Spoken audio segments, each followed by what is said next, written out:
Okay, today is day 9, and we are wrapping up the 14th Amendment. We dealt with the Due Process Clause last time, and this time we're wrapping up with the Equal Protection Clause, the two most powerful things we have in our arsenal. And so this is the 14th Amendment, Part 2. So very quickly, we're going to walk through the outline. You've already seen this outline in the last class, and I'm going to show you where we're picking up today and where we're completing it. So we dealt with the Due Process Clause, and that's why you see that lined out. The next thing is the Equal Protection Clause, the part of that Section 1 of the 14th Amendment. And remember, the other sections of the 14th Amendment no longer apply because they dealt with individuals being prohibited from certain things because they'd served in the Confederacy, and all of those people are long since passed away. So we're only dealing with Section 1. So we're going to talk about equal protection, what it means, where it comes from, how it applies. We're going to clarify again that it applies to all persons, not just citizens.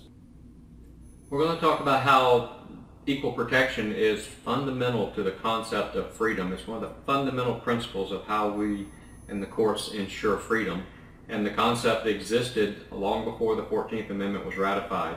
And it's something that the federal courts have sought to implement long before the 14th Amendment, but the 14th Amendment applies that concept specifically to the states, so they have to comply with it as well. It deals with classifications, or how we group people and treat those groups differently than other groups. And this is a legitimate function of government.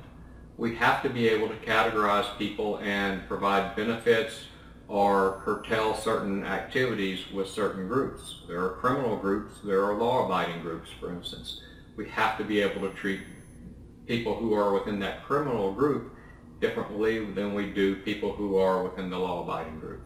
So that, in many cases, is a natural, normal, and perfectly acceptable classification. But there are other classifications that are not. And we'll talk about this term invidious and what it means and how the court uses it. You'll see it all the time in equal protection cases. We'll understand how the court has said that the rights must be the same for married and unmarried alike. And basically what they're saying is the classification of marital status cannot be used to discriminate against people in many, many situations. And so we're going to suggest, based on what the Supreme Court has, we think, very clearly said, and that is that fit parents are the only applicable or acceptable class when it comes to equal protection of parental rights. We're going to show how your parental rights are not tied to the marriage. Now, 100 years or more ago, it was a very common concept that rights to be a parent were directly tied to the marriage, and we had things called bastardy laws that prohibited children and parents from having rights to one another if the children were conceived out of wedlock. Okay? Those ideas have changed, and we'll show you how and why, and make the clear argument that your parental rights cannot be connected to your marriage. Therefore, dissolving your marriage cannot be the basis for depriving you of those rights.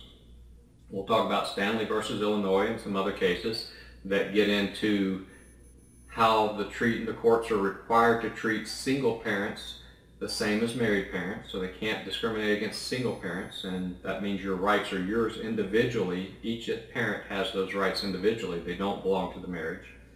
And we'll talk about the bastardy laws and how those were overturned by the United States Supreme Court. Because what we're going to do first is we are going to practice when a judge is keeping your child from you. Okay? Okay. Okay, I object, Your Honor, to the court's jurisdiction to issue orders in violation of the 4th and 5th Amendment. I have a right to privacy, and this order constitutes a unwarranted search into my private business. The court has failed to meet the constitutional requirements to order a search.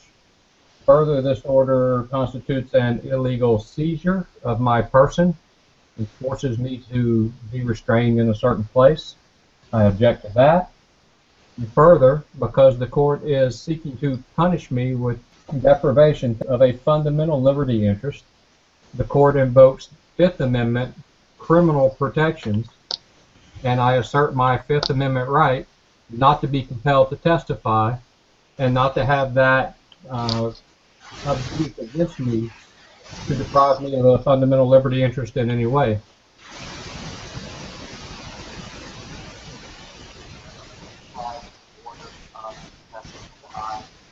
Objection, Your Honor. Objection, Your Honor.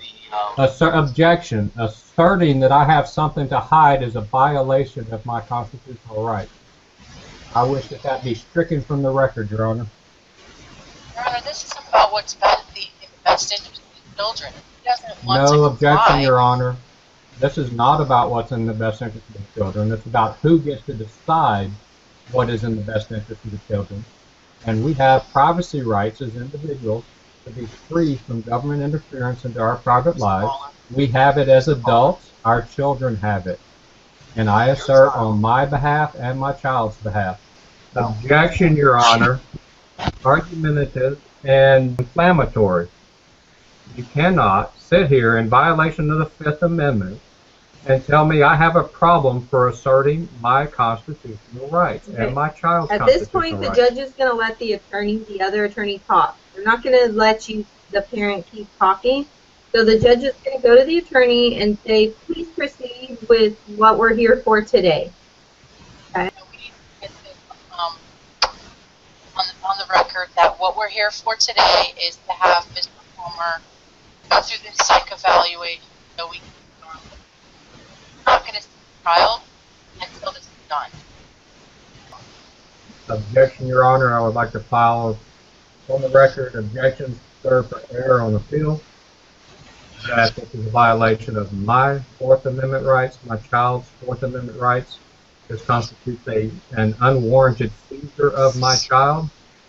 And the judge will say, Mr. Palmer, I've already ruled on this. I understand that you object. The record reflects your objection. I also have overruled your objections. I believe that we have the authority according to statute. You have not shown me that you have any reason for me to consider not following statute. Your Honor, I object in that you have not met the constitutional bar to intervene. Statute alone is not sufficient to provide the court jurisdiction to act. Well, Mr. Proctor Palmer, versus Granville tells us that the court must have a finding of fact on the record that provides some basis for the court's action, and that basis must include a balancing test of all of the rights involved. And so they must apply these standards even if it costs more or if it's more burdensome on the court. So they cannot say that, hey, we deal with thousands of these divorce cases, we can't possibly apply this level of scrutiny to every one. Well, they don't get to say that. They must apply the proper levels of scrutiny if they're going to deprive rights. And you are learning how to hold them accountable to that.